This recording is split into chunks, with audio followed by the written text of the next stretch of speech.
Welcome to another Vixa Vaughn romance audiobook. We're excited to have you join us. Whether you're into second chance romance, enemies to lovers, fake marriage, or any other trope, Vixa Vaughn offers you the chance to escape into stories that will carry you away into heart-pounding romance and gripping characters. While we want to get you the full experience, some parts of this audiobook are abridged to stay abreast of YouTube's community guidelines. If you want the full experience, you can always head to Vixa Vaughn Romance and use code VIXA40 to get the unabridged version of this audiobook for 40% off. Now sit back and enjoy the show.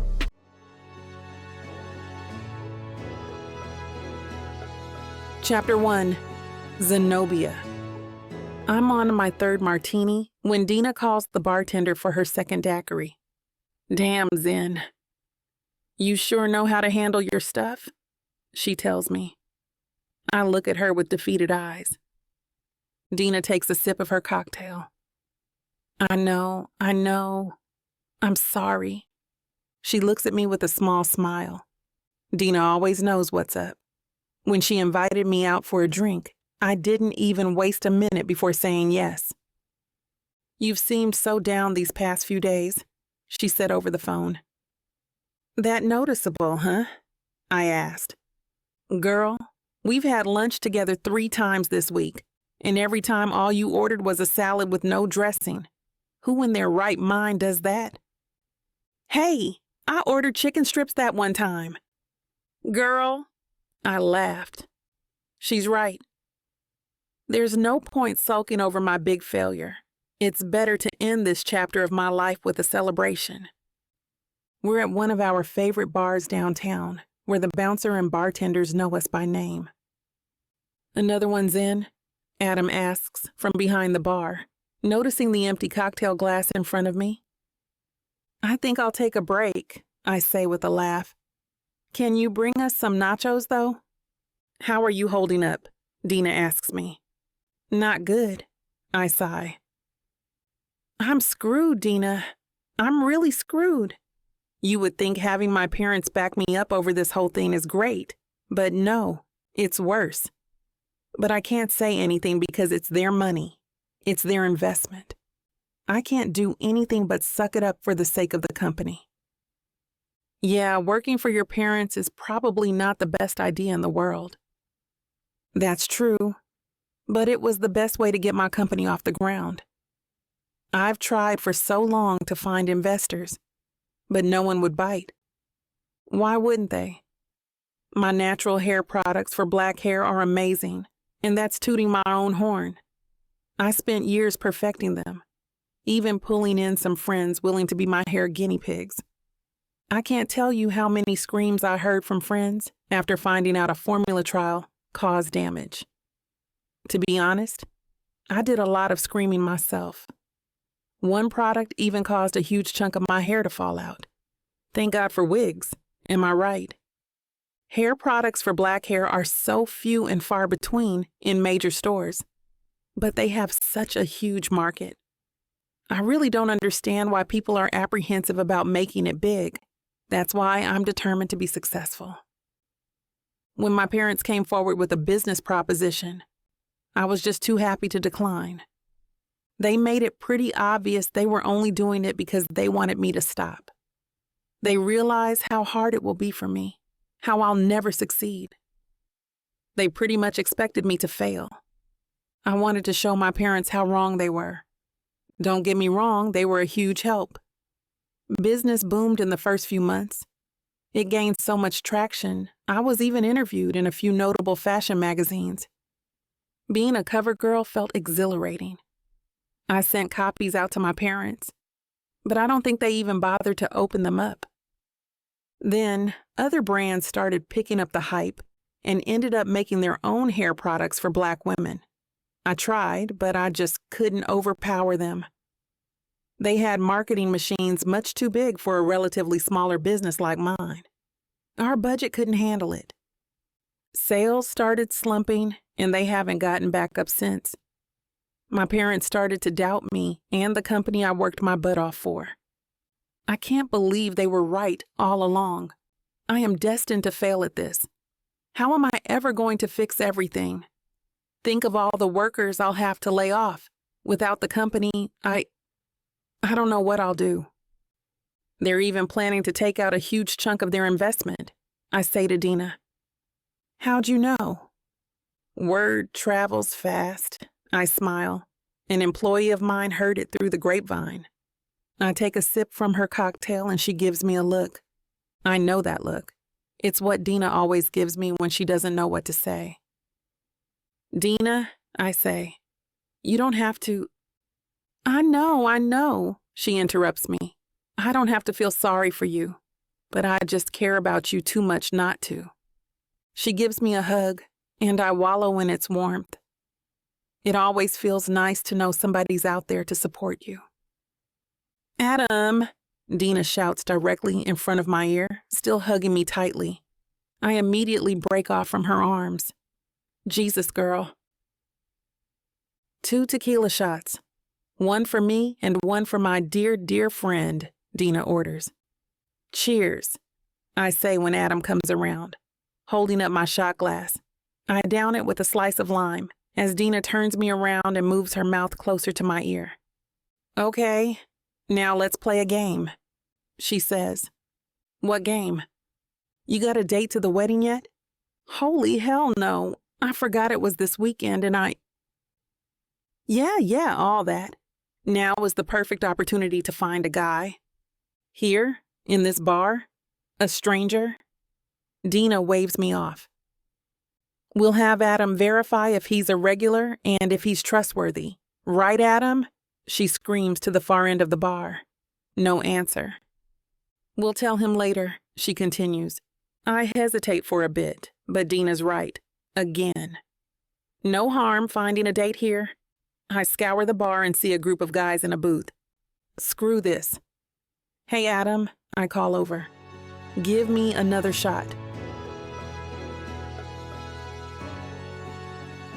Chapter 2. Justin. Are you telling me we have to delay all construction 2 weeks before we start? I say to the new assistant in a calm but stern voice. I don't think I'm a jerk, but I like to get the job done. Incompetence doesn't thrill me as much as progress does. Justin, chill. One of my friends and co-workers, Albert, says to me. I tell the assistant to leave. You stressed out? Albert asks jokingly. Maybe you need to distress. I'll call the boys. Make yourself free tonight. Before I even have a chance to object, Albert quickly departs, leaving me alone in the conference room. It's been a hectic workday, and I've been planning on staying in the office until late. But when the time comes, the boys force their way into my office and drag me out. They bring me to a bar downtown. Somewhere along the ride, I decide there's no point objecting. I'll just have to make the best of it. I rarely get to hang out with the boys anymore anyway. We occupy a whole booth and order a round of draft beers. Everyone else quickly takes a huge gulp from their glasses, but I sit there for a while staring at the foaming drink. I force myself to take a gulp, and the cold beer hits my throat quite refreshingly. See anyone interesting here tonight? Jake asks, eliciting light chuckles from everyone. I try to laugh along, but I'm distracted. I just can't get my work problems out of my head. I take a deep breath and survey the bar. There's a gorgeous goddess at the booth across from us. She's with a few other girlfriends, none of whom appear to be more attractive than her. I chuckle. It must be hard being the prettiest girl in your group. They start laughing and screaming in their trill voices. Their shiny tops sparkle under the lights. Not one dressed in subdued clothes. It's like they made it their goal to catch everyone's attention. I can't explain how, but they look like college cheerleaders on a night out. The goddess in question even resembles someone I had a no-strings thing with. I catch her sneakily looking at me before immediately looking away, taking a sip from her drink. Old trick, I say to myself. Not tonight. I don't have enough interest to stand up and talk to her. I gulp down half my glass. They all look boring, I say to my group. You're probably just not looking hard enough. I look around another time. There's a pretty girl by the bar sitting all by herself nursing what seems to be her second drink. Pretty enough, I think. I finish the remaining half of my beer and almost gather up enough strength to walk up to her. Right then, I see her take out her phone and her face scrunches. She starts crying and brings her head down on the bar. Yikes, I say to myself. The girl seems to have more than enough problems of her own. I wouldn't want to get tangled up in them. Not right now. My work problems are already enough for me. Suddenly, a guy walks up to her and sits beside her. She appears to snap out of her crying state, and within a few minutes, the two of them start laughing comfortably with each other. Did they know each other before? Apparently not, I judge when I notice the guy stroke his hand across the girl's back. The girl responds by rubbing her hand on his thigh. Suddenly, they're in a passionate kiss, arms everywhere on the other's body, their mouths like two fish out of water gasping for air. They immediately get up and walk out. Jesus Christ, what was that? I'm gonna go to the bar, I tell my friends with a sigh. But Paul's about to talk to a girl and fail miserably, Albert protests with a chuckle. Best of luck, I say sarcastically and make my way to my destination. I order a glass of whiskey and sit down at the stool the girl was sitting on. I look around and notice it's more packed than it appears. There are groups in every booth available, with some 2 or 3 others at small tables scattered around the place. I look at my friends and see them intently watching Paul walk up to a woman, and after a while, sulkily walking back to our booth. Poor Paul, I think, but can't help but smile at his failed conquest. From my corner of the bar, I see 2 women at the other end. They seem pretty buzzed, with the other more drunk than her friend. One of the girls orders 2 tequila shots, and they immediately down their shot glasses. I make my way back to our booth, but continue to sneak glances at the women in the bar. Even when my friends keep making suggestions for me to get my butt up and talk to another blonde across the room, I'd rather talk to the girl at the bar. I want to get up, talk to them, and probably make a fool of myself, but I don't. I need more incentive. I finish my whiskey and exhale loudly. I realize I'm buzzed. Now would be a perfect time to make a fool of myself. Why not? I think Paul did it. I probably won't be the last one in this group to embarrass myself tonight. Just then I notice one of the girls take a good, long look at me. She nods her head and gives me a wink. Well, I think here goes. Chapter 3. Zenobia. My vision's a little blurry, but I'm pretty sure I made the right choice. I see a hunky man, easily in his early 30s, but oh so fit. When he comes closer, he's even more attractive than I expected. Hey, he says in a sexy, smooth tone. Holy crap, I whisper under my breath. Hi, I continue with my hand extended out. Zenobia. You can call her Zen, Dina butts in. I give her what I think is a glare, but I can't be sure what my drunk eyes are doing. Hi, Zen. Cool name, he says while shaking my hand. Justin, just Justin. Hi, just Justin. So what brings you over here to our... I was going to say table, but immediately realized we're at the bar. I don't know why I do it, but I spin my stool around before correcting myself. Bar? He laughs at me. I don't know what that means. He could be judging me. He could be regretting his very decision to talk to me. You're a little bit drunk, he says matter-of-factly. Kinda. I smile at him and he sits down on the stool beside me. Why is that, he asks. Oh, you know, the usual. No, I don't know, he says with a smile. Why don't you tell me? I tell him the whole deal about work, my company, even my parents, for God's sake. I don't know why. But I'm immediately comfortable talking to him. Dina must have noticed and she excuses herself. I'ma go around and see if there are other boys here who are willing to coddle me, she says while laughing. She heads on over to a table with 2 young boys who appear to be college students. After a while, she looks over at us and gives us an assuring wink as she sits down comfortably. She might be a while, I inform Justin. Care for another round? He asks me. Sure. Before he has the chance to change his mind, I shout Adam's name. "Another round here," I say with a smile. "And where are the nachos?" I scream as he makes his way to the back kitchen. "You must come around here a lot." I know a few people and a few people know me. "Because you come here a lot?" "Maybe." "You know, I get what you mean about being successful. I feel like it's more than just being rich or famous. It's something personal."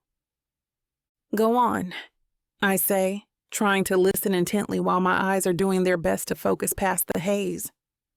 "Take me, for example. I guess you could say I'm doing okay for myself. A lot of my coworkers and friends would say that. But I still feel like I haven't made much of an impact." Justin takes a huge gulp of his beer and I do the same. "I guess I just want value, meaning. I want my work to mean something, you know." He continues. "Yeah, and that's part of what my parents don't get about me," I chime in. "They think I'm just doing this for, I don't know, 15 minutes of fame probably, but I really believe in my company. I believe in myself." He smiles at me. "I think your products are an excellent idea, to be honest." "You're just saying that." I laugh. "No, it's true." "How would you even know, white boy?" "Fair point," he chuckles. "But that doesn't mean I don't know a good business idea when I see one." "Do you think I can make it big?" I ask, genuine uncertainty in my voice. "I think you can." I smile and finish the rest of my drink. "Can I get another one?"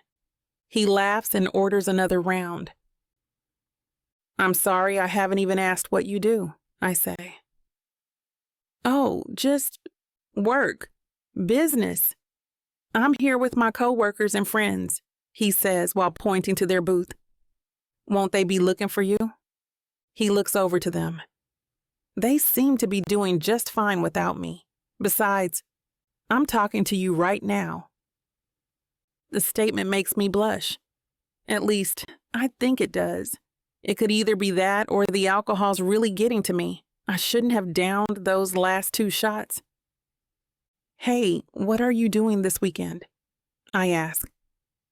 I don't know what made me blurt it out, but I feel so comfortable with him even in our short time together, and I realize there's no harm in asking. "I don't think I have anything planned." "Good, because you're going to come with me to a wedding. It's this Saturday.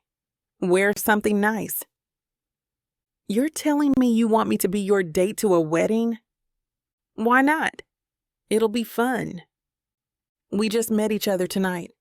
Wouldn't it be weird to bring someone you barely know?" "I don't see how." "What if someone talks to me?" "Then talk." "I'll be in all the pictures." "Then you'll have been part of an amazing memory. And don't flatter yourself. You won't be in all of them," I say, before taking a huge sip of my drink. "You can be a wallflower for all I care. Just be there as my +1. I'll even sweeten the deal by paying you." He looks at me as if I just asked him to marry me. "It's not that serious," I tell him. "Why do you want me to go?" he asks. "So many questions, white boy. You know I can just find another guy here to take me, and he'll probably be more than glad to go. Just tell me." He laughs. "I think you're hot," I say while sipping my beer. "Well then," he says simply before taking a gulp from his glass as well. "Sign me up." "That easy?" I ask. "Well, weddings are fun. Plus, you think I'm hot." "Hold on." "What else?" I finish my drink and put my hand on his thigh. "I need to confirm that. We're gonna have to check out the goods first." Chapter 4. Justin. There's something about this woman that makes her so alluring and irresistible. Every time she opens her mouth to speak, my eyes lock on hers and my mind instantly wonders how soft her lips would feel against mine. When she smiles, she's sexy. My body feels warm. I don't even know if it's because of the alcohol or the woman. It's not every day I meet an attractive lady like her in a bar of all places. Perhaps my luck is turning. I don't just get to talk to her. I now have a date to look forward to. When she asked, I realized that going out with my friends tonight isn't so bad after all. "What do you say?" she asks. When a hot woman like her wants to take you home for a test drive, you don't hesitate. You definitely go. "Sure," I confirm. I look back at my friends, and they nod at me with teasing smirks on their faces. They probably suppose their friend is getting some tonight. And they're right, hopefully. From the way she speaks, I can tell she's oozing with confidence. "So I'm thinking, we can come back to my place," she asks while tracing my arm with her finger. "Sure, wherever you like," I tease. She nods and continues to take a sip of her drink. I'm inexplicably drawn to her. The more we drink, the more I determine to throw caution to the wind and take advantage of our encounter. "I think I'm ready to go," she states emphatically. I take one last gulp of my drink, feeling the adrenaline start to kick in. I see her wave at her friend, and I don't bother looking back. We exit the bar, exchanging lustful looks at each other. She wraps her arms around me while we wait for a cab to come. I'm becoming more excited, feeling her full body rub against mine. Oh, she really wants this, I tell myself. I have to control myself until we reach our destination. Finally, I see a cab coming, and I immediately hail it to a stop. I let her enter the cab first, before closing the door hard in excitement. "Sorry," I tell the driver. "That's all right. Where to?" the driver inquires. Zen tells him her address, and I'm a little surprised upon hearing her place is not that far. The driver immediately steps on the gas and speeds away. Zen takes advantage of the situation and rests for a while, leaning her head on my shoulder and closing her eyes. I look outside as I maintain my cool, knowing I have a very hot girl in close proximity to my body. Looking back on how we conversed in the bar, I find her bold and wild, and I like it. I also find her impulsive and adventurous, and it makes me more curious to what other qualities she might possess. I suddenly feel her hand traveling across my chest to my neck, resting on my nape to caress it. I look down at her, her face just inches from mine. Her lustful eyes reflect the city lights outside as we pass by various buildings. "You know, I can tell you have a perfect chest, even though I just felt it for a few seconds," she states. "Yeah?" "Definitely." To my surprise, she grabs a handful of my hair and pulls me closer. Her lips instantly land on mine, and in that moment, my hunger for her lips is finally being sated. I respond to the kiss even as she takes over the pace. I somehow manage to extend my arm to squeeze her butt, and she lets out a moan into my mouth. In one swift move, she now sits on my lap, grinding on me. She kisses me harder, now inserting her tongue into my mouth. Damn, she's really into this. Her eagerness drives my own lust, and I can feel myself hardening beneath my pants. I'm fully aware we're still inside the cab, and the driver is probably watching us, but I just can't stop myself from letting her control the situation. My member grows as she grinds against me, and I can't wait too long to free it from its confines. I feel the cab stop, and I take it as a sign to stop our make-out sesh and take it to the next level, but boy am I wrong. She doesn't move away at all. We're here," the driver awkwardly announces. I suddenly feel awkward at having been caught practically making love to this woman in a cab, but she doesn't seem to care at all. She just calmly backs away from me and whispers, "I can't wait to continue this in the bedroom." She chuckles and thanks the driver, paying him as we get out of the cab. As we walk toward her place, the sexual tension between us is so sharp it could cut glass. She holds my hand and gives me a sexy smile. "It's like you're undressing me with that stare. Don't worry, you'll see what's underneath soon," she teases. My lust just spikes higher at her remark, and I swear I could continue our kiss, if only there are no people around us. As soon as we stop in front of her door, I immediately turn her around to face me and pin her to the wall. "Let's give the people who pass by something to watch, shall we?" I ask her. She smiles and immediately wraps her arms around my neck as we start to kiss. I lift her leg to my side and press myself deeper against her. Chapter 5. Zenobia. I hate to burst your bubble when things are just getting started, but this platform won't allow us to air the steamy content coming up in this chapter. If you want us to keep bringing you free audiobooks, we have to abide by their rules. Luckily for you, the unabridged version of every Vic Savon audiobook is available at VicSavonRomance.com. And with promo code VIXA40, you can get 40% off any digital product. Chapter 6. Justin. Get your fine behind in the car, Justin, Zenobia calls, honking in front of my apartment as I shake my head with a grin. This woman is crazy wild, but whatever. I'm starting to really like her. She's hot and I'm bored. Perfect excuse to kill time if you ask me. I'm coming. I rush and get inside her car, sitting in the passenger seat as she greets me with a nice lick on my ear, teasing me.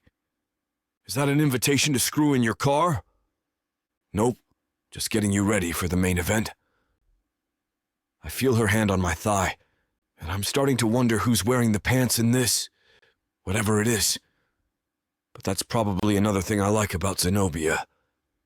Then again, I'm not sure if she's faking it or she really is this wild.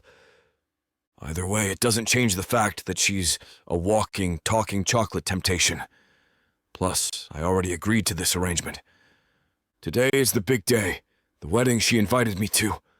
Zenobia is pretty hot, and there's something about her that makes me stick around to see what else she does next. But that's it. Just me being curious about a really hot babe. We have an arrangement. Nothing more, nothing less.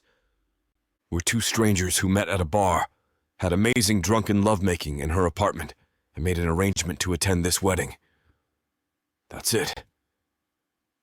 I hope you're ready. She winks at me playfully before hitting the gas. You make it sound like we're in some Fast and the Furious sequel. That would be awesome, but no. She looks like she's going to a funeral instead of a wedding. I decide not to pry. Here you go. She hands me a glass of champagne. Thanks, I said, taking a sip. My eyes follow her nice behind until she sits next to me. She's wearing a really nice fitted cream-colored dress with an elegant flair. Today, Zenobia had her hair straightened for a sleek, formal look. She looks a lot more mature with it compared to her free-spirited everyday style. Then again, it was that wild bombshell of a woman who got me drooling at the bar, so I guess I find both looks attractive on her. Okay, she starts, as if she's about to tell me the greatest story ever told. We're going to have to make up our love story and who you are before the gossiping aunties come over here. I lean in close in the way couples who are seriously hot for each other do. I'm listening. You're going to be this rich guy I met on Tinder. So modern. But I like it. I'll tell them I thought I got catfished. She nudges me playfully. Because I'm way too hot in person?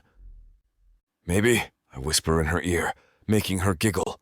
So, as a rich guy, what am I rich for? How about you own an island and is secretly a superhero?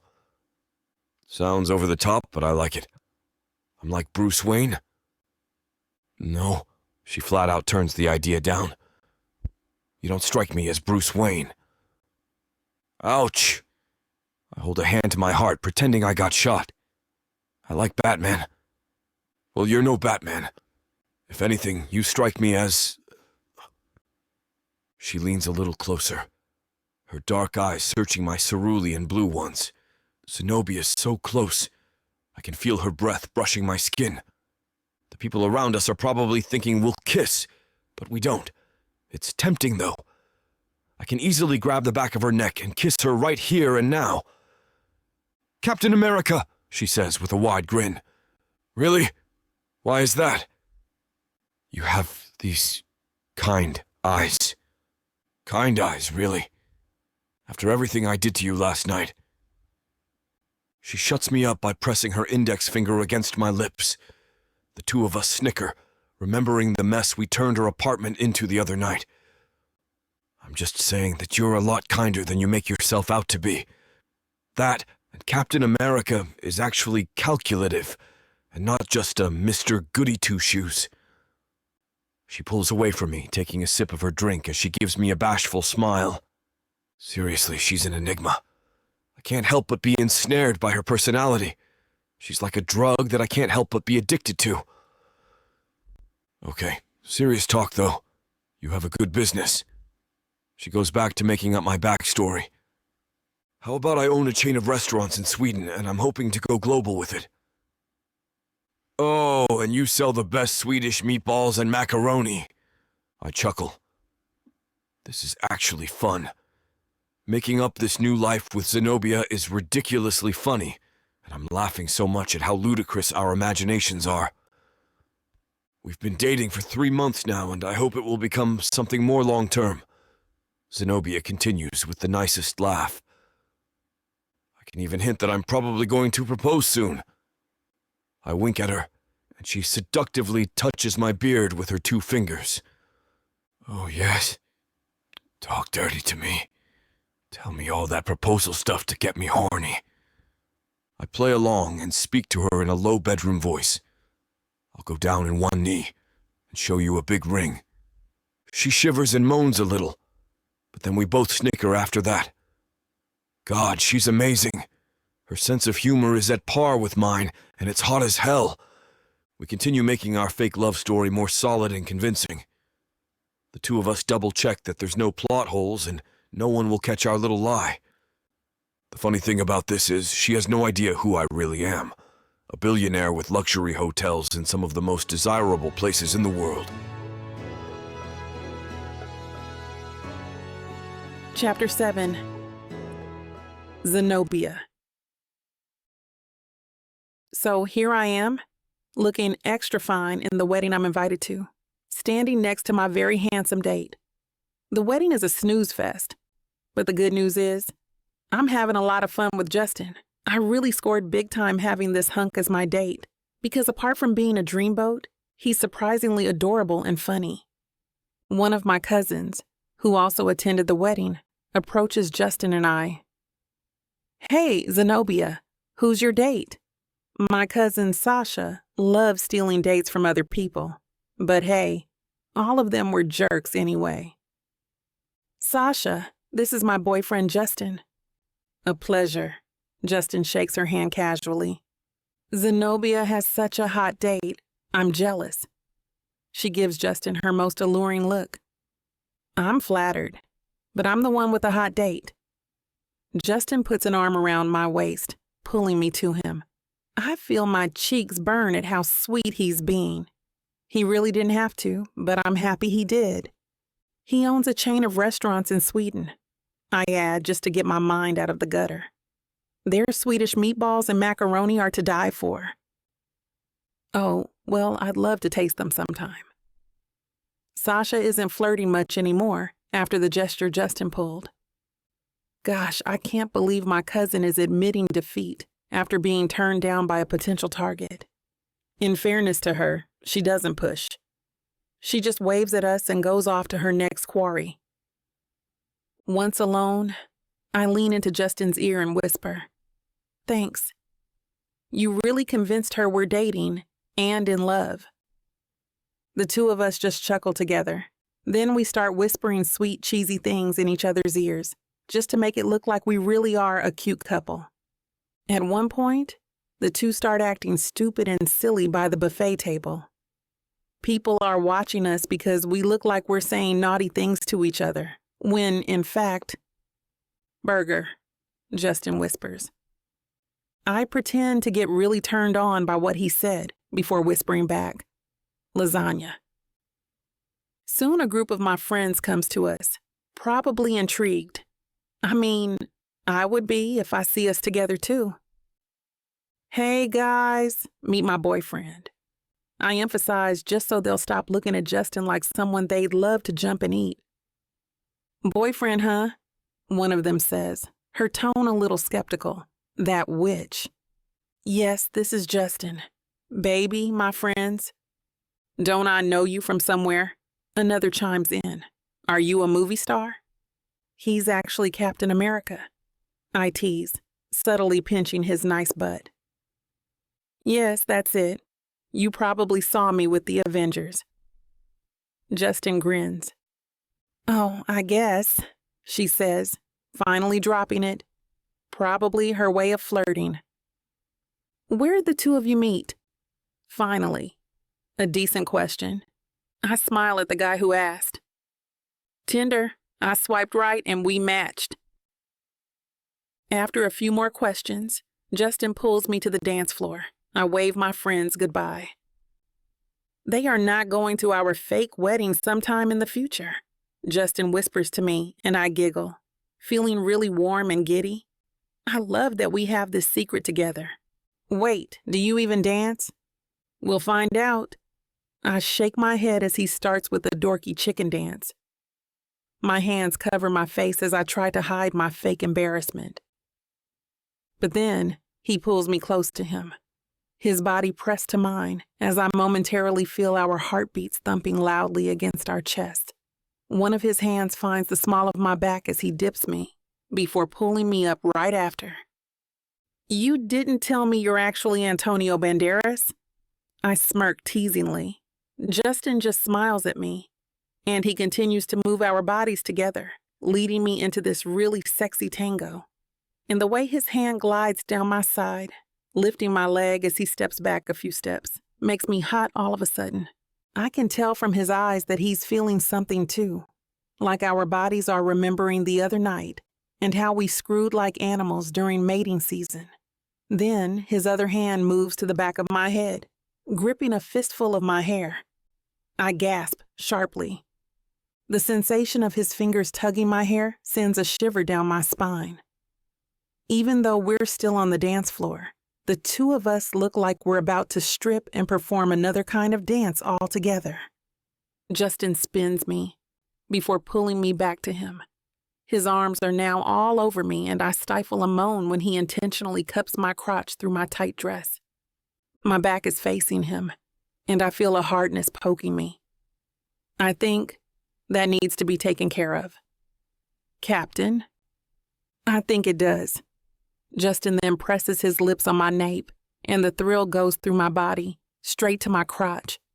I thrust my ass backward to feel his bulge, and I hear him groan. Oh boy, we're both really horny now. Luckily, everyone is too preoccupied to notice the heat we're causing on the dance floor. The music is still playing in the background when Justin moves his lips to my ear. After this song, he says in that deep, sexy voice of his, I'm going to take you to a corner, rip your tight dress, and screw your behind until there's no tomorrow. Chapter 8. Justin. Just as the song ends, I find a random spot in the venue where we can sneak away from everyone. You'll be surprised by the many places people can disappear to in a wedding. Most of the time, the people are enjoying the party, so those who want to, let's say, do the deed, can find almost anywhere to do it without actually getting caught. It just so happens that I know this building, so I know that they usually make sure they only do one event a day. They have one event going on while the other rooms are vacant. Zenobia is giggling the whole time we escape from that boring wedding. "Where the hell are you taking me?" she asks with a curious smile on her pretty face. "I bet the other rooms in this place are empty," I tell her. "And I'm sure we can do stuff there without anyone walking in on us." "Oh, sounds exciting. Over here." We enter one room that's not locked, and I can honestly say the thrill of doing something possibly illegal makes the whole encounter even more tantalizing. Of course, if we do get caught, I'll just pay them, and everything will be okay. Perks of being a billionaire. The space is empty, apart from the remaining decor for what seems to be an Egyptian theme of sorts. Once inside, Zenobia leads me to the stage, where she gives me a silly but sexy strip show. We can still hear the music from the wedding reception nearby, and Zenobia uses the music to dance her way out of the tight dress she's wearing.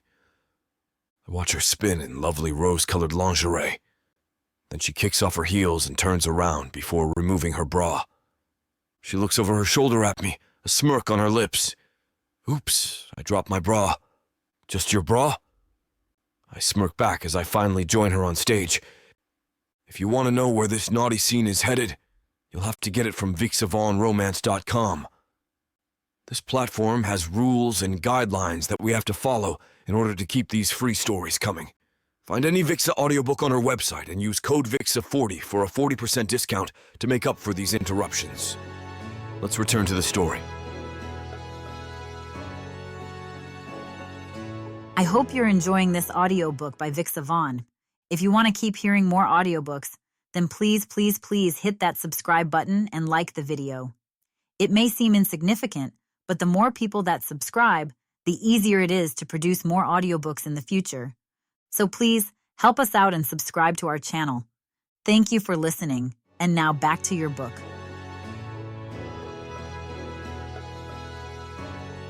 Chapter 9. Zenobia. Going back to work after attending the wedding is torture. Honestly, all I really want is to relive that day. I can still feel traces of the heat he left in me on the dance floor, and my body aches so much for his touch that I can't even focus on the financial reports on my desk. The F paper is glaring at me, and I have an awful feeling in the pit of my stomach. My pulse is racing too, and I can feel it thumping hard in my wrist and neck. Not only that, my heart is banging on my chest like King Kong somehow got in there and is causing a riot. Anxiety is a bummer. It's a real bummer. I wish I can reset time and just be with Justin again and again. Anything to escape the reality of dealing with my money troubles. But reality sucks. And I'm at work going over all these nightmarish finance stuff. All of this just spells trouble. None of this spells good news. I need a stiff drink. I'm so close to literally flipping my desk, so I close my eyes and try to calm myself down. With my eyes closed, I can see Justin hovering over me and stealing kisses left and right. I can somehow hear the music playing in the background, and if I concentrate just a little bit, I can even feel him touch me. My body can recall how it feels when he touches me, and I feel my heart quicken for a different reason. I'm wet, and I feel like teasing Justin just a little. I take a picture of my wet panties and send it to Justin. I hope you're not busy. Justin sees the picture and message I sent, and then he replies, "Is it wet?" Oh, very. I then send him a very suggestive GIF along with the message. Can you put a finger in for me? I smirk playfully at my phone. Which finger? Middle finger. And I want you to get it all the way in. I'm in the office. There's a pause. But he replies a few seconds later. Oh, sorry. I thought you want to play. I find that cute. I'll do it. Damn, that's hot, he replies. Just sexting Justin like this is really turning me on. So I just spread my legs wide, imagining him between my legs as my fantasy kicks in, and I feel hotter than ever. I lick my middle finger nice and long. After making sure it's well lubricated, I put it inside my underwear. Of course, the universe is a bastard, so my digital sexy time is disrupted when my parents barge into my office like they own the place. I wipe my finger grumpily, and my disappointment is painted on my face. Zenobia Lincoln, my mother says in a scolding tone. God, she makes me sound like a teenager, and it's embarrassing. Yes, Mother. I'm not in the mood for this right now. I want to continue sexting Justin, damn it. What are you doing here moping like a high schooler? I'm not moping, Mother. I'm actually trying to fix a work-related problem. I tell her while showing her the financial report with a wave of my hand. Well, that's good, but you don't have to stay here anymore.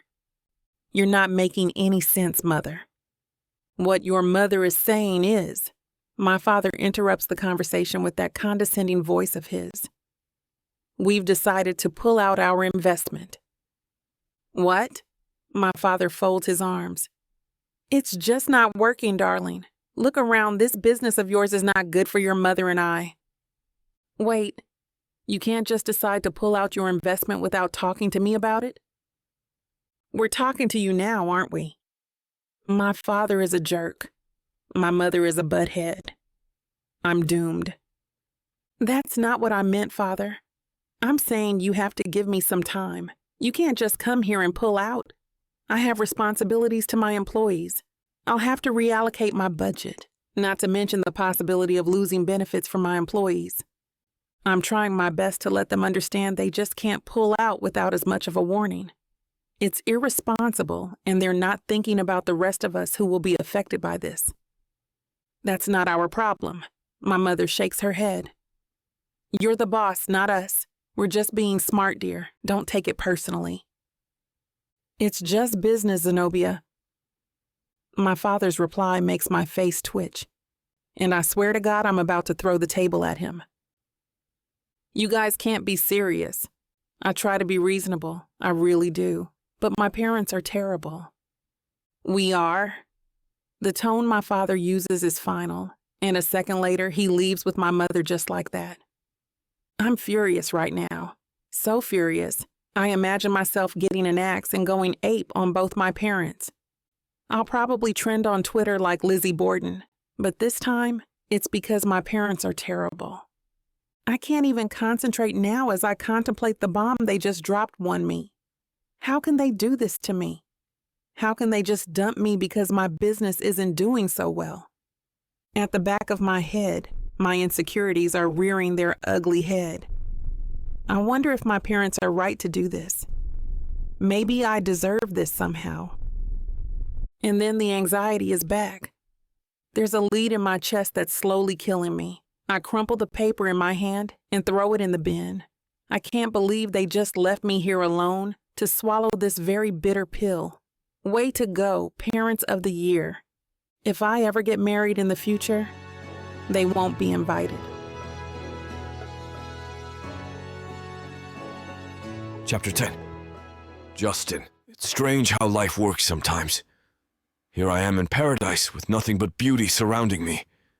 If I were in the right frame of mind, I'd really be enjoying myself right now. Yet I can't help but stare outside the window of my hotel room and feel nothing but an intense surge of melancholy. I'm getting a little too distracted by all of this. As I continue to ponder and stare at the unending horizon, my phone buzzes once more as it has been going for the past couple of hours. I'm in the tub and I'm still touching myself. The text starts, "Why don't you get in here with me?" I can't help but think I've unwittingly gotten myself into something I may regret later on. My relationship with this woman was supposed to be completely transactional. It was exciting because I was playing a part. It was all supposed to be fake. I look at the flashing light of my phone screen and read the words, "How big is it?" For something that's supposed to be fake, this has gotten way too real, I say to myself as I stare at the phone, uneasy and restless. A few hours pass and I enter the meeting hall where I'm supposed to be delivering a few talking points today. I work away on my laptop as the others gather around me, starting things off. They notice I'm a little distracted, but they make nothing of it. I'm working on a PowerPoint presentation, making sure that everything is the way I intend it to be, making sure everything is presentable and correct. My eyes wander again, however, to the browser button. My presentation is most likely good enough, I think to myself, as I open up the browser and start doing a little digging. I think this would be the best thing for me to do at this time, because I can't possibly focus on this presentation when these thoughts continue to plague my mind. While there's still time, I should be done with this. Take a little dirt. Strip this woman of the shadow that constantly lingers in the very fabric of her existence, just so I can move on with my life. I take my time as I look up everything about her. One thing I can't deny about myself is I'm persistent when I have my eye on something. I can get a little obsessive sometimes. I continue my search on her and a couple of things catch my attention. Bankrupt. In debt! I utter under my breath. What the hell is going on with this woman? You okay, buddy? My friend Theo asks me as he puts his right hand on my shoulder, trying to take a peek at my laptop. You seem a little tense there. It's nothing, I say as I swiftly close my laptop. I was just looking at the Excel presentation to make sure the numbers are right. I don't want to screw things up like you did last Thursday. Prick, Theo replies in a playful tone. As Theo turns his attention from me, I open the laptop again and begin reading more about Zen's horrendous business history. This is all quite interesting. It makes perfect sense, to be honest. Maybe that's why she's this wild. She's a loose cannon and is manifesting all this stress in bed. Is this who I've been sleeping around with? At that moment, I begin to lose my focus again, and I stare blankly into space, contemplating what this all means. Where is this thing between us going? What's the role I'm meant to play in all of this? As I contemplate all these things, I can't help but hear her voice, moaning and calling my name, just like when we're having sex. Justin, Justin, harder, harder, Justin, the voices say ever so vividly. I want you in me, Justin. That thing is mine now. Justin, Justin, Justin, Justin, Theo calls from just a few meters away. We'll be ready for you in about 5 minutes. Yeah, no problem, I reply, obviously startled. This is all very distracting. She actually failed in business once before. Now her factory is struggling. She borrowed money from her parents and she's about to go under again. Her ledger is drowning in red. Her boat is sinking and she clearly wants to take me down with her. I honestly don't think I can continue talking to this woman. Everything I do with her is so sensual, so pleasurable, so sexy, and yet so sinful and decadent. If I even have the slightest bit of self-respect for myself, and if I want to maintain even the slightest margin of safety, I should just run away right now. That's it, I probably won't reply to her anymore. I'm convinced this needs to stop right here. Then my phone buzzes again. Whatever bravery I was able to muster is now lost.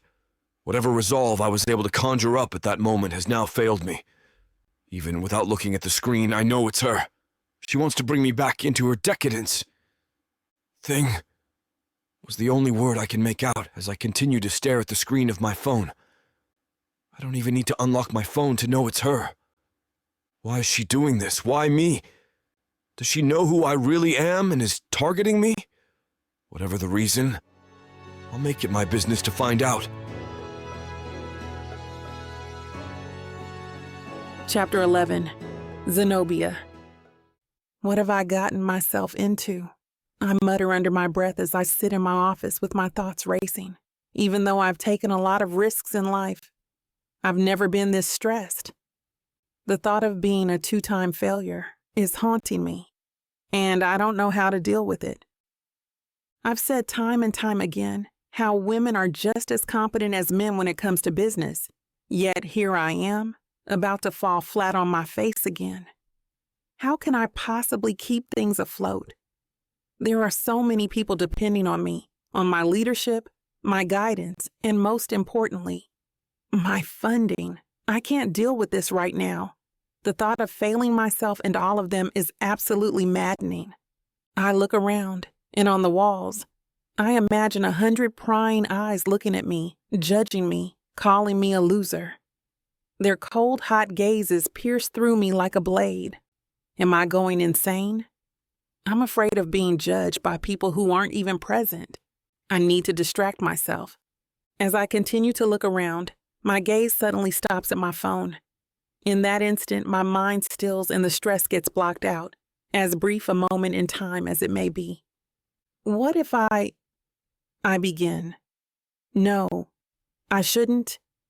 But then again, there really wouldn't be anything wrong with it. After all, our relationship is strictly transactional.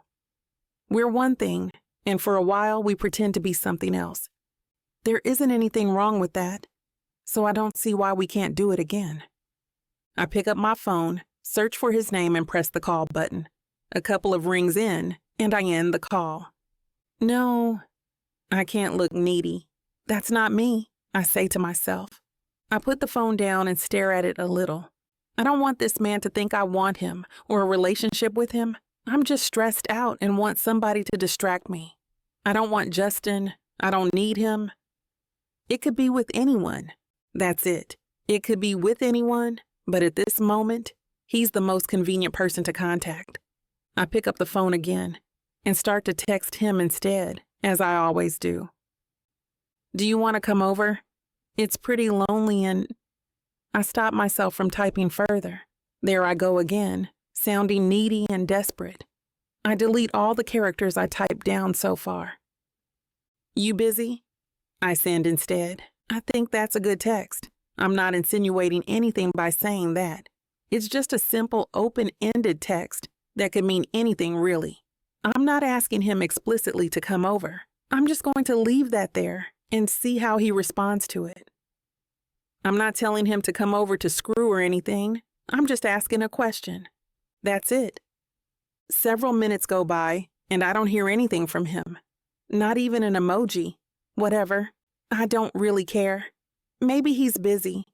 Maybe he's out with someone. As I ponder what I should do again, my phone dings. I pick it up to see Justin has replied. I'm curious, so I read his reply out loud. That's a weird way of asking me to come over, the text starts off. But sure, I'll be there in a couple of hours.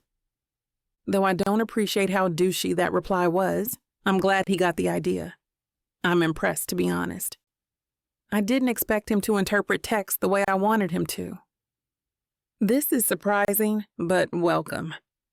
I guess we'll have fun tonight then. I lean back on my chair, putting my feet on the table and staring at the ceiling a little bit. I think about the first time we had sex. The weird thing is, I never anticipated it would happen. I was paying him to be my fake companion for one evening. I didn't expect him to bed me. I don't need to pay people for that. Why did it have to happen, though? It's the same weird logic that got him to understand I wanted him to come over, even though I don't explicitly ask him to do so.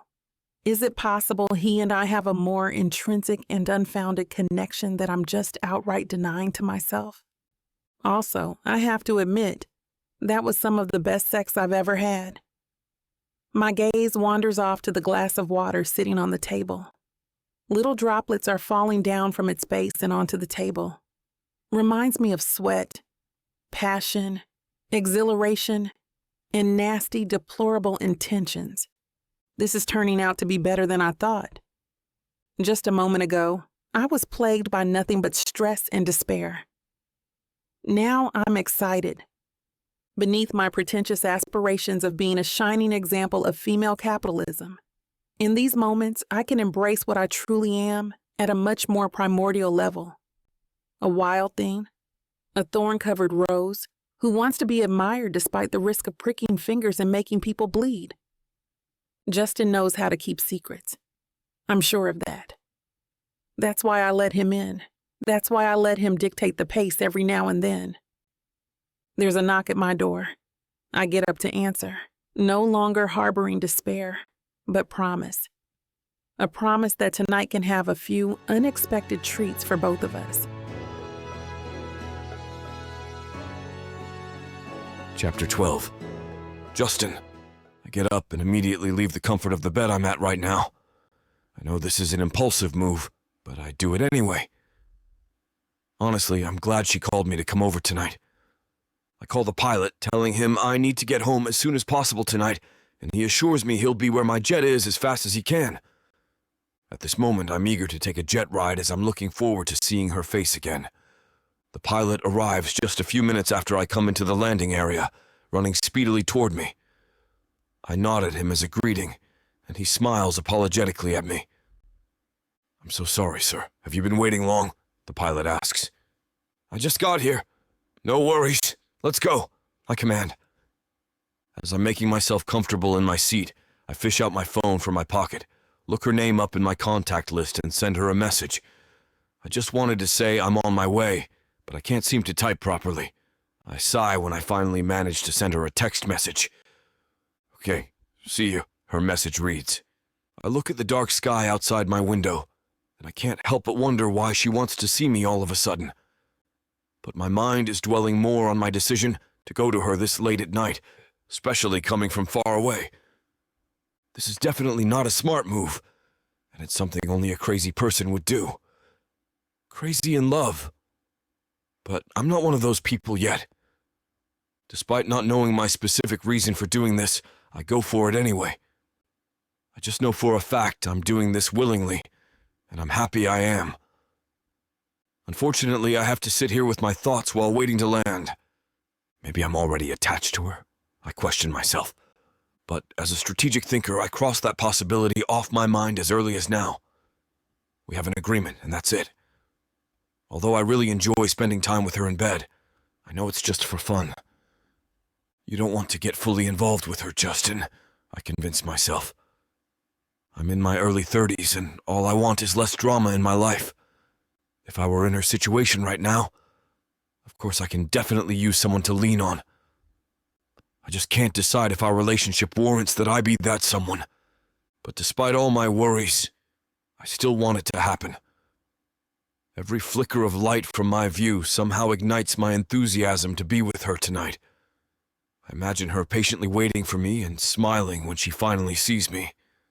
I try to push her out of my head for now, but she always manages to crawl back inside.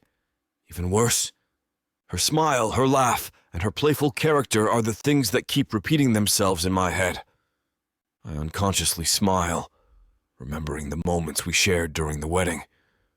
I genuinely enjoyed it, so much that I want to spend more time with her. Stop this nonsense, Justin, I tell myself out loud. I get annoyed every time I try to stop my mind from thinking about her. The attempt just makes me even more excited to see her. Finally, the jet lands and the pilot confirms we've safely arrived. He greets me as I get out of the jet, and we bid goodbye to each other. I thank him and immediately grab my phone and text Zen. Hi, just landed. We'll be there in a few. Just need to get my car, my message says. I rush to my car. As I'm about to start my car, my phone dings, and I'm sure it's her. Okay. See you. I'm still in my office, her message reads. A red light beams, and I have to stop for a while. I impatiently tap my finger on the steering wheel as I wait for the red light to turn green, which it does after a second, signaling I can step on the gas pedal again. I sigh in relief as I go on my way. I don't know why I'm so eager to see her, even though she's in her office, waiting for me and unlikely to go anywhere. Maybe because I long for her. When I spot the building where her office is, I speed up and immediately make a turn, heading inside the building's parking area. I instantly find a space to park. The guard greets me and I tell him I'm heading to Zen's office. The anticipation in my chest bangs harder as I feel the elevator rising. Every time the light jumps on every floor, my heart skips a beat, and my excitement grows. Finally, the elevator door opens, and I walk speedily toward where Zen's waiting for me. I notice that all the lights are on, but there's no one in the cubicles. Everyone has gone home. Why is she still here anyway? I ask myself. I knock on the door and wait for a few seconds for it to open. My eyes immediately land on her sly smile, even though it seems to me her eyes look tired. Hi, I greet her. Hi. She then steps forward and wraps her arms around me. I'm taken aback by her actions, but I let myself sink into her warm hug, which I return. Just landed, huh? She asks. Yeah, I had to ride a jet to get here. We stay like that at her office door, feeling the warmth of each other's body. I think neither of us wants to let go. Chapter 13. Zenobia. His hug is everything to me right now. I never realized how much I needed one until his arrival. After a few minutes, he barely says anything before I grab my belongings and take his hand, leading him down and back into the garage. My apartment's nearer, so I tell him to drive that way. I don't think I can take more minutes of waiting during the 15-minute drive. When we get to my place, I immediately lead him to the front door. I fumble with my keys as he gropes me from behind, massaging my chest and kissing me on my neck. The neighbors might see, I say, But I don't really care, and neither does Justin, it seems. He turns me around, causing me to drop my keys. Before I can bend down to pick them up, Justin has me by my arms and is pushing me back against the door. His lips kiss me all the way from my neck, up my jaw, and finally my lips. "You taste so delicious," he tells me. I'm finally able to pick up my keys with Justin giving my butt a huge slap when I bend over. After a few moments of trying to unlock my door, we finally get inside. Well. Things are heating up again. You know what to do? Go to vixavon.com to get the dirty details that this platform won't put on the air. I know it sucks, but at least you can get a 40% discount with code VIXA40 to make up for it. Use it while it lasts and apply it to every digital product in your cart. Back to the story. Chapter 14. Justin. I wake up with the sunlight shining down on my face. I'm alone. I look for my phone and find it on the bedside table. It's only 7 in the morning. Still, I get up, put some clothes on, and look for Zenobia. I hear noise outside, and from what I'm smelling in the kitchen, Zenobia already has a full breakfast buffet ready. "Good morning," I say, peeking in. I see her standing over the stove, flipping what appears to be the last pieces of pancakes from the box. "Good morning. Bacon's already on the table and water's heating up in the kettle." "What time did you get up?" I ask while rubbing my eyes. I groggily make myself a cup of coffee. "Early," she smiles at me. "I didn't mean to wake you up." I make my way over to the table. "Anyone coming over?" I ask jokingly. I don't know, I wanted to cook.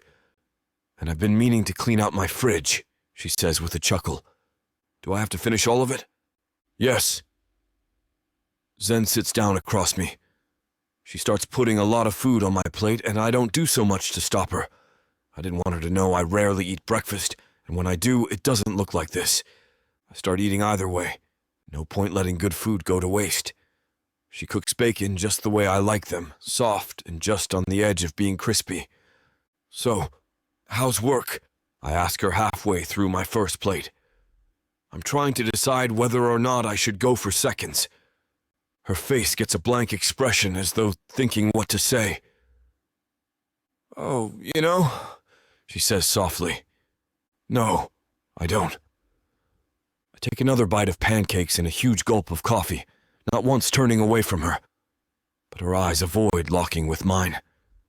"Zen," I say while reaching for her hand. She knows what I mean. She can tell me anything. "It's my parents," she sighs. "They came to my office and threatened to pull their investments out again. But this time, I think they're serious, like dead serious." She doesn't look at me the whole time she talks, focusing only at her plate. I notice it's still full. She hasn't touched 2 bites of her food. Hey, come on," I say as I grip her hand tighter. "You can do this. I believe in you." This time she lifts her eyes up to meet mine. I can see a slight twinkle in them. "Do you really?" she asks. "Of course. And it's not just because you're in my house where I can kick you out in the street at any time?" "No, it's not," I laugh. "Besides, if you need some business advice, maybe I can help you with that." "Oh, really? How exactly?"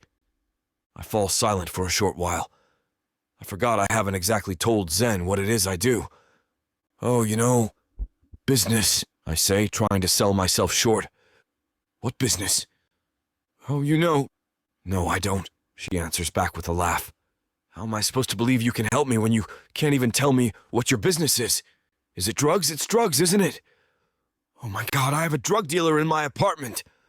Luckily, she just continues laughing and doesn't push me further as we continue eating breakfast.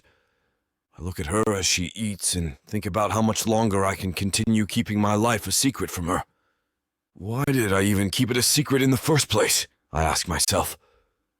I can't point out a specific answer.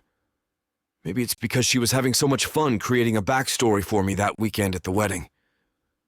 Maybe it's because I still can't be completely proud of all I've accomplished. Maybe it's a little bit of both. What I do know is It's been too long, and I can't just blurt out the truth now.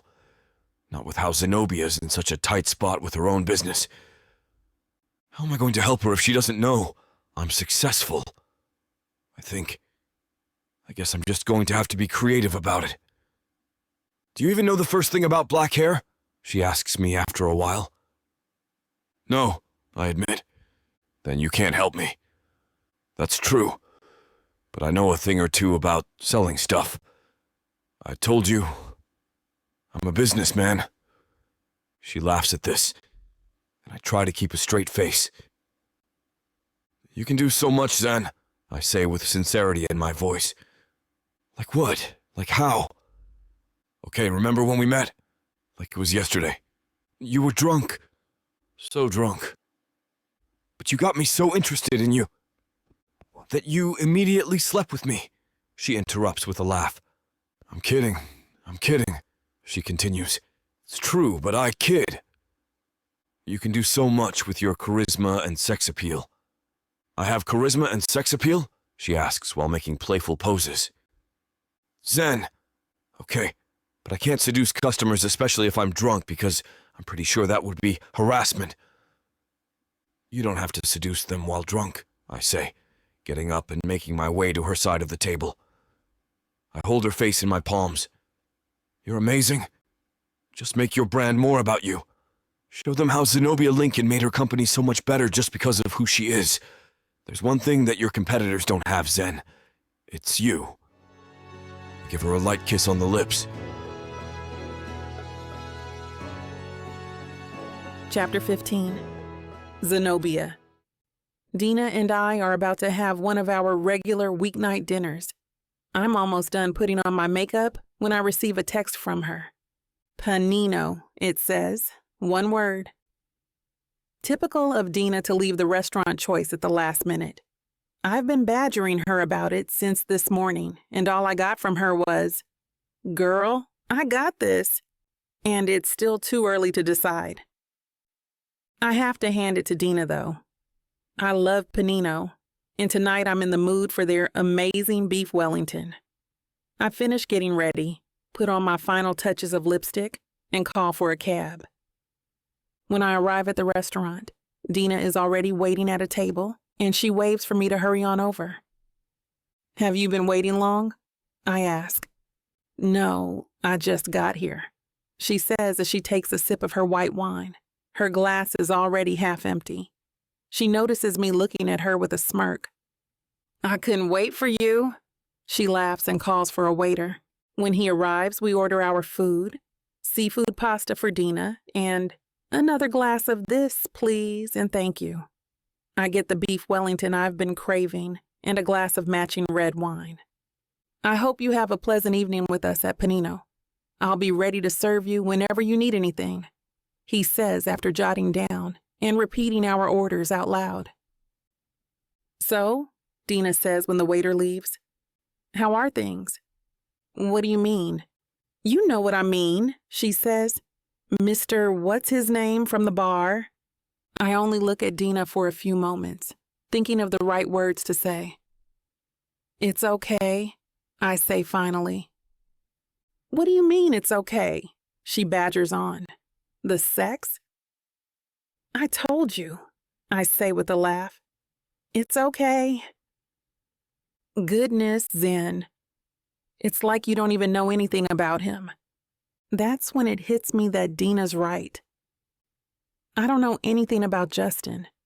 I've always just thought our fake story was easier to live with, and not knowing anything made it easier to not get too involved with him. But I think that's more difficult for me, especially now. I realize how much Justin has been a part of my life lately, and how much he knows about me. Hell, he even offered to help me with my business. What was that even about? Was that just something he said to make me fall for him? Or am I overthinking this whole thing? "I think I like him, Dina," I say hesitantly. It's the first time I've said it out loud, let alone to another human being. I think I'm starting to like him for real. "But you don't know anything about him," Dina almost screams, only to be caught off guard when the waiter comes along with our food. But you don't know anything about him, she repeats in a hushed whisper when we're alone. I get it, Dina. I sigh. Is that stupid? Not something we can't easily fix, she says with a smile as she takes out her phone from her purse. What was his name again? Justin Horcrux? Paxton. Justin Paxton. I wait while Dina silently scrolls through her phone. I try taking a bit of my food, but only end up picking crumbs from the pastry. Instead, I down what I think is half my glass of wine. Holy crap balls, Dina says under her breath. What? What is it? I ask as I move closer to her. Zen? He's rich? She says as she shows me her phone. I immediately grab it from her hands. I mean, like rich, she continues. He owns like hotels. Lots of them. Holy crap. Exactly what I said. I scroll through Dina's phone some more. Articles on how his business started, how he became successful, interviews on how he plans to expand his business empire even more. I'm shocked. I feel so stupid for not knowing this sooner. This is even more extravagant than the restaurant business we cooked up as his backstory. That stupid backstory. I guess I wanted for it to be true. I wanted Justin to remain something I came up with in my head. And now I know it's because I didn't want to get too attached to him. That backstory was a way to keep him at arm's length. More than shocked, I feel so embarrassed. Here he is, the big shot owner of a hotel empire, and then there's me, an embarrassment who has the audacity to call herself a businesswoman. So that's why he was so eager to help me. To think I even made fun of him for offering to help. Stupid, stupid, stupid, I tell myself, giving myself a mental kick in the butt. I can't believe this, I whisper. Dina says nothing, but the way she looks at me says a whole lot more than whatever she could say. I shouldn't be mad at him. I instigated him faking everything. But he was so good at lying. He was so good at faking himself. He does it like it's no big deal. Why? Is it because he's had experience? Is that it? Did I fall in love with a liar? A player? Wait, hold on a minute. Fall in love? Who said that? Who said I was falling in love with Justin Paxton? I don't know. But I'm sure of one thing. I don't want to fake it anymore. I want the whole truth. And Justin is going to have to give it to me. But I don't know if I can trust him anymore. Not after this. I look at Dina and see her finishing the last few bites of her pasta. My beef Wellington is untouched and getting cold. I finish my glass of wine. Chapter 16. Justin, God, this is so frustrating. It's like I've been slapped in my face by the realities I keep ignoring. Maybe this is my karma. It's been a few days since the last time I heard from her. Today is the 5th day, to be specific. I wonder why she's not reaching out to me, but I keep thinking maybe she's just busy. However, no matter how much convincing I do to myself, I can't get her out of my mind. I get out of bed with a heavy heart, unwilling and lazy to deal with the things I have to do today. But since I have no choice, I prepare for work anyway. I close my eyes as I let the water hit my face from the shower, hoping the warm water dripping on me will calm my mind even just a little. It does, but I still can't stop thinking about her. Screw this! I don't like this feeling. The feeling of being left out. I don't like not knowing what she's doing and not being able to check up on her. I lather the soap on my body, determined to finish as soon as possible and get to work. As I get out of the bathroom, I convince myself that worrying about these things will just make me more demotivated. If she doesn't want to speak to me again, then it's her loss. Not mine, I try to convince myself. I keep repeating it, but my mind refuses to believe the thought, and I know why. It's not like I want something in return. I just want to help because I'm genuinely concerned about Zen. But how will I be able to do that if I can't reach out to her? Damn, it's extremely annoying. The traffic in the city at this early hour is just making my frustration worse. Should I call her? Send her a message? I ask myself every time I stop at a traffic light. I weigh the pros and cons, and it just boggles my mind even more. If I do call her, I'll get to talk to her again and ask the questions that have been floating in my head. But what if she really doesn't want to talk to me? I question myself. If I don't send her a message or call her, the feelings of loneliness and the annoyance it brings will just linger more. I'm so puzzled right now I can't even give my full attention to driving. When I hear my phone ring, I immediately fish it out from my pocket, hoping it's her. Due to my false hope, I frown when I see it's only work-related. I greet the employees I cross paths with less gusto, and I already anticipate this to be one of the worst days I've ever had. Staring at the skyscrapers and other buildings I can see from the window in my office, I continue contemplating whether I should initiate a conversation with her. A voice tells me I should do it immediately because there's no time to lose. But another voice persuades me I shouldn't. Screw this. I give in. I compose a long message saying I haven't talked to her in a while, and I'm willing to help her. But I erase it, and I compose a short and emotionless one instead. Hey, how are you? My message reads. I sigh in relief because I finally do it, and I settle with that for a while. I start attending to what I have to do as I wait for her response. But after several minutes of waiting, there's nothing. I keep looking at my phone for any notification, but zero. I take a look at the message I sent her, and it's just classified as seen. Huh? I get frustrated by what I just saw, so I press the call button, determined to hear her voice. I don't plan what I will say to her. I just let impulse decide for me. Several rings are all I hear before the line goes busy. Are you ghosting me? I ask out loud. Sir? An employee peeks at my door. What? Oh, I thought you called me. I apologize. It's okay. I have to admit my frustration turns to anger in an instant. As far as I know, I didn't do anything wrong. But why the hell is she avoiding me? Free your sked for me tonight. We're going drinking. I send a message to my friends. I'm in. Could use one right now, actually. Paul's message reads. Hell yeah, Albert's reply says. As soon as my friends confirm they're ready to go, I immediately leave my office even if I still have many things to do. I want to unwind today. I want to lessen my frustration. Good thing my friends insist we go to the bar where Zen and I first met. I actually wanted to drink here as well, hoping I might run into her. So, what's this fuss all about? Paul asks. Nothing. I just want to let some steam off. Yep, it's a girl thing, Albert teases. Definitely not. Denying it? Definitely a girl thing, Albert adds. Well, you're in the perfect place. You can get any girl here again, Paul states. Yes, I can, but I have no interest in that at the moment. I just want to loosen up a little bit and hopefully remove my disappointment at the thought that she might indeed be ghosting me. Sure, I have plenty of opportunities to get laid tonight.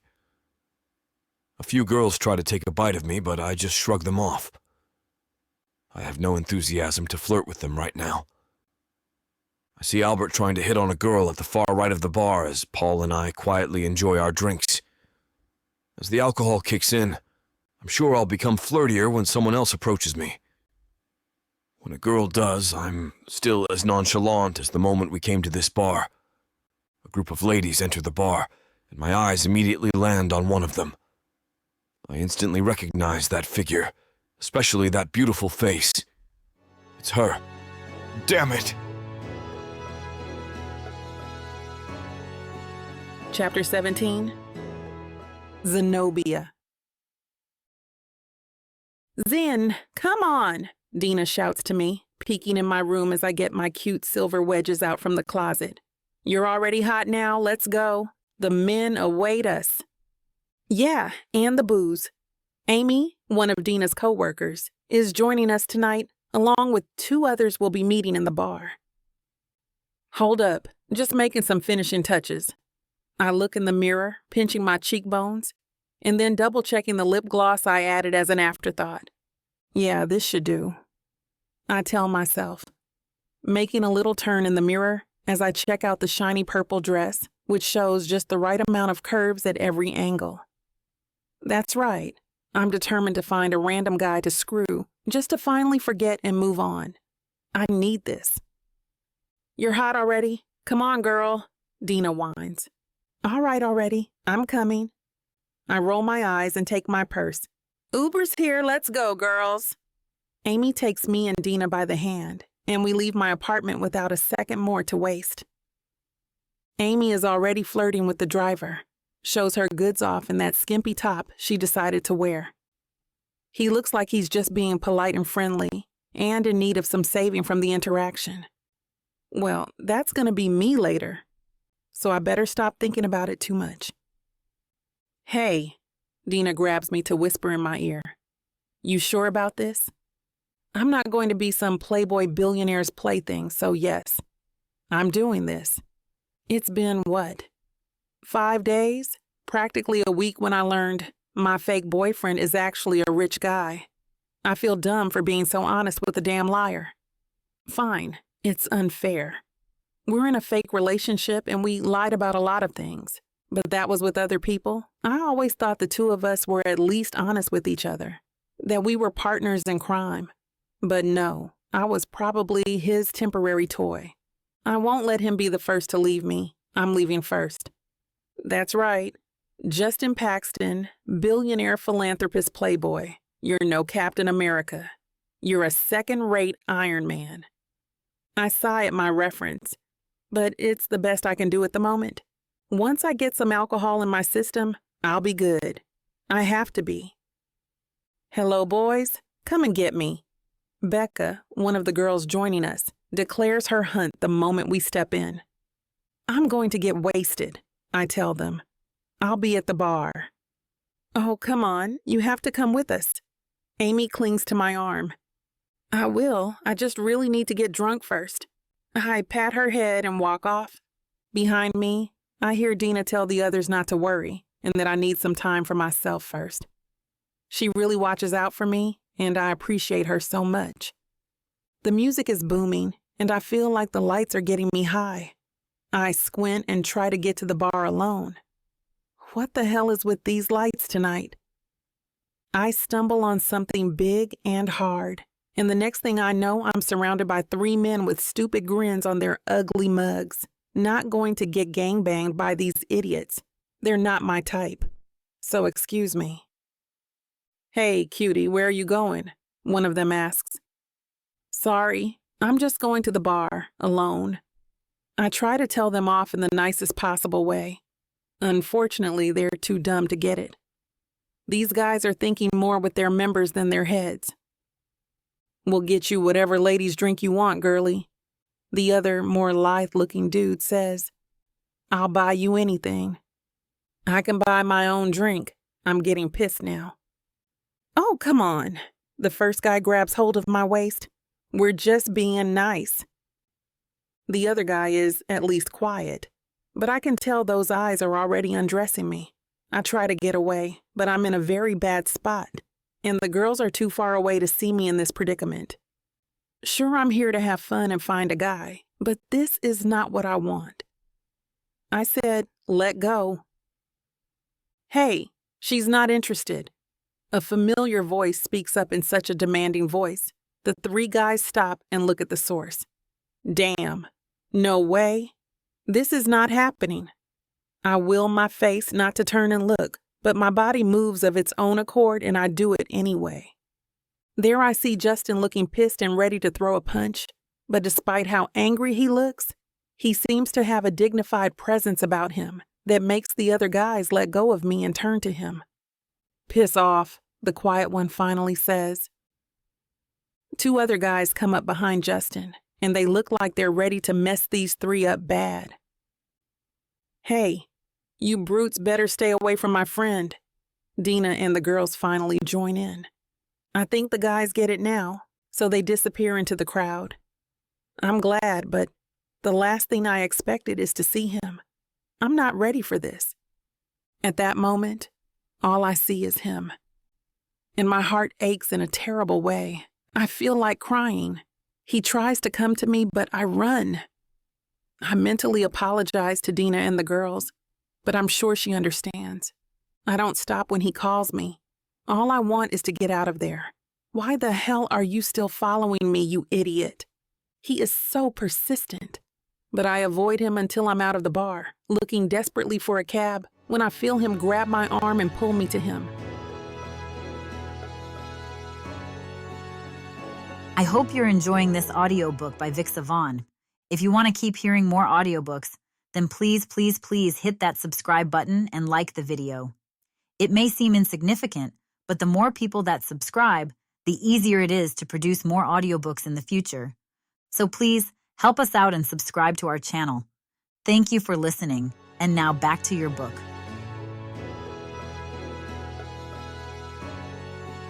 Chapter 18. Justin. Zenobia! Hey! Stop! I said stop! I shout to be heard above the loud music of the bar, but she's not stopping. She's clearly avoiding me, and I can't help but be furious since I don't know why she's doing this. What the hell is going on? We were all right the last time we saw each other. It's probably because I've never been ghosted by a woman before, and the humiliation and annoyance that comes with it is making me crazy. I'm starting to understand the saying about absence making the damn heart grow fonder or some crap, and when Zenobia is being like this, I can't help but yearn for her more. I'm furious, damn it. And yet, I don't really hate her for this. I finally grab her arm when we step out of the bar and she swats it away hard the second we touch. What the hell, Zenobia? Why have you been avoiding me? What the hell? What the hell? She's glaring at me now, but at least she's not running away anymore. What do you mean? What the hell? Okay, I'm confused. I really don't care about the people watching us. I just don't know why she's so mad. Will you tell me why you're angry? I ask as calmly as I can. Zenobia then pushes me angrily with both hands. You forgot to tell me you're a billionaire, Justin. Oh, man. Oh, man, indeed. She pushes me again, but I just take in her anger. Was it fun? Playing pauper with a woman who's in a crazy and bad business that just won't work. Did you like it? Am I a charity case to you? Okay, sorry, but it's not what you think. Oh yeah? Enlighten me. I was planning to tell you, but I just couldn't find the right time. I scratched the back of my head, and you're not some charity to me, Zenobia. I really wanted to help because I know you'd be fantastic and just overall great. I'm not sure if my sincerity is getting to her, but she does stop hitting me. But God, why is she tearing up now? Was it so easy to lie to me? She wipes her tears furiously away with the back of her hand. I mean, I can understand doing it when we were drunk and playing around. Zenobia! I try to walk to her and comfort her, but she steps back, so I stop. I told you some serious and personal information about my life, Justin. Did you not think that was the perfect time to tell me everything? She clutches her purse as if ready to throw it at my face. My own damn parents betrayed me, Justin. Didn't you even think about how I'd feel when the only guy I thought I could trust was actually lying to me? Screw it. I don't care if she hits me anymore. Seeing Zenobia vulnerable like this in front of others makes me pull her in a tight embrace. Of course, she struggles to break free, but I just hug her tighter. I'm sorry, I really am. I bury my lips on her beautiful wild curls. I was wrong to keep it from you after you told me about your struggles. I wish I told you sooner. She trembles in my embrace, but I don't let go. My shirt is damp from her tears as I rush to talk. But I want to stop pretending now. I want this to be real. For us to be real. I rub her back in small circles, soothing her. I want to work with you. My empire needs to expand and incorporate more shades of color and, let's face it, I'm just a clueless white boy who should be listening to an incredible black businesswoman like you. You're a high-class swindler, Justin. She pushes away from my embrace. Despite her sharp tongue, I can see she's wavering and less angry. Call me whatever you want in that amazing head of yours. I'm serious about you, Zenobia. Because I've experienced a life without you, and I don't like prolonging it any longer. Amazing sex aside, she's the thrill of life I want in my life. No. She's someone I need in my life. She looks at my blue eyes with her dark ones, searching for the truth. Then she wipes her tears again with her hand, and I hand her my handkerchief. "What the hell is this?" She looks up at me. "Just take it." Zenobia takes the cloth and wipes her tears with it. I wait for her to calm down, not minding the scene we just made in front of the bar. "You're really serious about me? About my business?" "I am. Everything you said back then, how I'll make it work somehow, that's all true." I smile at her, making sure she knows I truly believe in her skills. "I am, Zenobia. I really believe you're an amazing businesswoman who can take the cosmetics world by storm. All you need is the right push." She gasps a little and cups her cheek gently. Then she leans into my hand, eyes looking at me as if she's holding on to every word I say. "Whatever your parents told you that day, that's nonsense. Every business, no matter how rough it started, all it needs is perseverance. You have that, and you have an amazing work ethic. It also needs luck." "Nonsense. It doesn't. It needs smarts and hard work, and someone who will ride the storm no matter how ridiculous the risks. Someone wild and creative like you." I can see it. Hope. It's slowly coming back to her eyes. "You say some sappy stuff, Justin." She smiles a little clumsily. "Thank you." I'm about to hug her again, but she keeps me away with one arm stretched. "Why?" "I need time to think. Like you said, I need to be smart about this. So I'll go home first and think long and hard about what I'm going to do." "All right." I watch her hail a cab.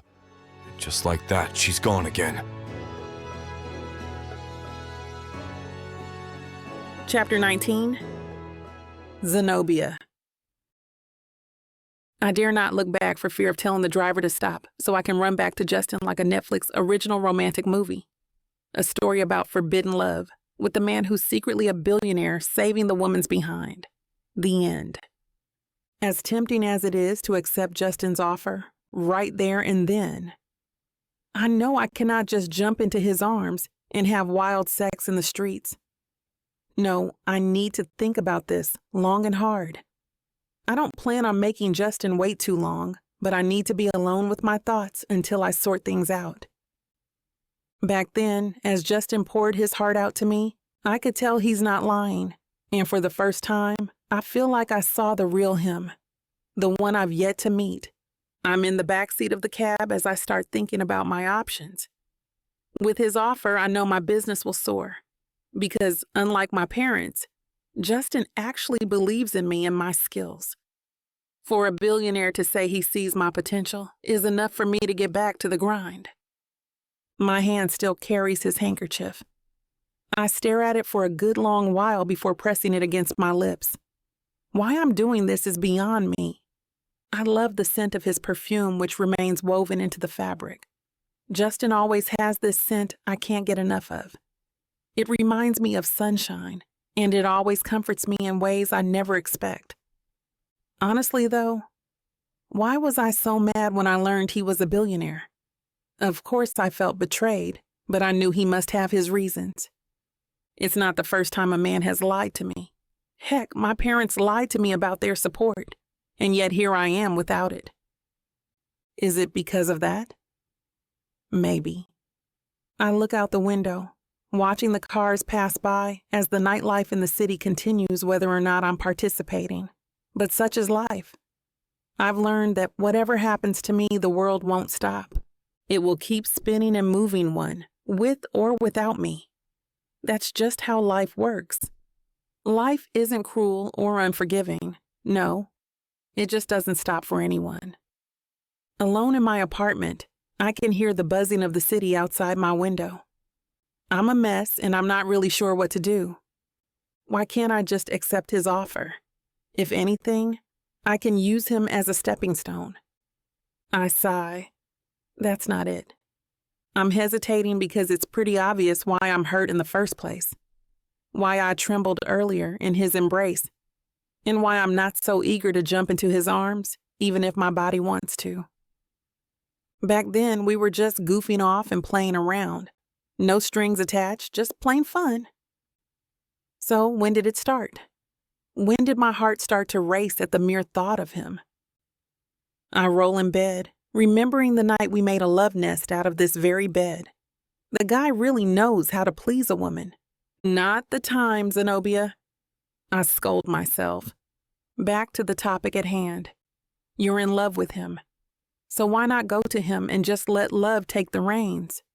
Because I love him, that's why. Love is not a good business deal. If things don't work out with my product, what then? Will I just sit back and watch Justin save it from going down the drain? If I agree to this, won't he regret it later on? My parents did. What more a guy who I just met in a bar, slept with, and is secretly Iron Man? I hate this. I grumble and scratch my head furiously. I don't want him to be disappointed in me if I fail somehow. He trusts me so much. I can't stomach the very idea of disappointing him. I'm doubting myself and fearing my product may not be good enough. I'm sure Justin is too rich to be affected by my small business. But am I ready to just have him take care of something I've worked so hard on? I'm just going around in circles with this, I say to my apartment ceiling. Maybe coffee will help. I go to the kitchen and am about to brew myself a nice cup of joe when I hear a knock on the door. Who is it? It's Justin. Justin? I go to the door and open it. I told you to leave me alone for a while so I can think. I know. He sighs. Hasn't it been a while? I look at him pointedly and he rushes to reply. When you left me earlier, it sucked. What are you talking about? I really want to work this out with you. We can be so good together, both professional and personal. I want you to just try this with me, and I promise I'll never pretend again. Justin looks like a kicked puppy, and even though I'm reluctant, I finally jump into his arms. Screw it. Screw what? He's confused. I chuckle. I don't care anymore. Don't care about what? I hug him tight with both arms and legs wrapped around him. I want this too. You do? He finds his balance and hugs me back. I'm just scared, and my life is such a mess right now. I pull away to meet his blue eyes. Justin, what if you start hating me? What if I fail? He smiles at me and kisses my nose. Do you know my definition of failure? I shake my head and wait for what he has to say. He kisses my brow next. Failure is when you stop, and I doubt you will, because I'll make sure to encourage you and support you all the way. You will? He nods. Because I love you, and that means all of you. That includes the mess you make, in bed or in real life. I got you, baby. Then I promise that too, that I'll be there with you no matter what mess you get yourself into. Oh yeah? Yeah, because I love you too. Chapter 20. Justin. It's been several months since Zenobia and I started dating. For real. And you can guess just how crazy and wild we are as a couple. With her newfound confidence, Zenobia has shaken the cosmetic industry and instantly made a name for herself within the span of a month. As a businessman myself, I'm glad to call her my business partner and more. All Zenobia really needed was someone who believed in her, and that person just happened to be a billionaire. Me. But I really can't take all the credit.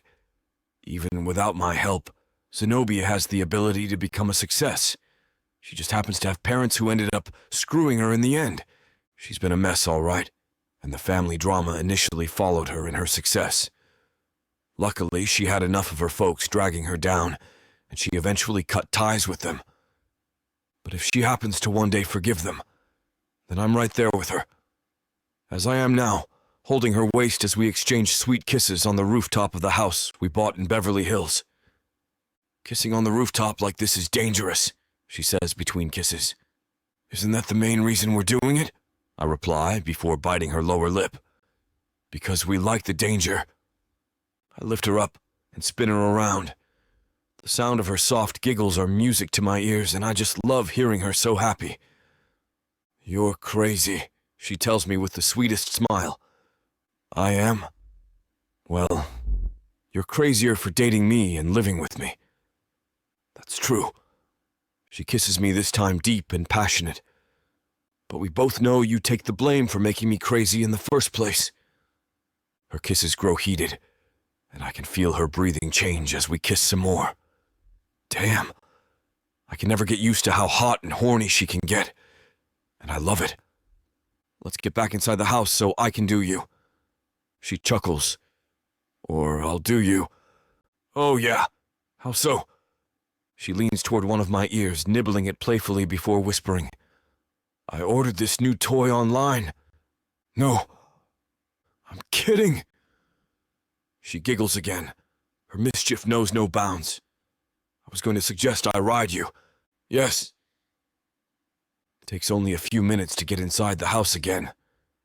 She starts walking and stripping her clothes off, and I follow her like a puppy. Sorry to interrupt.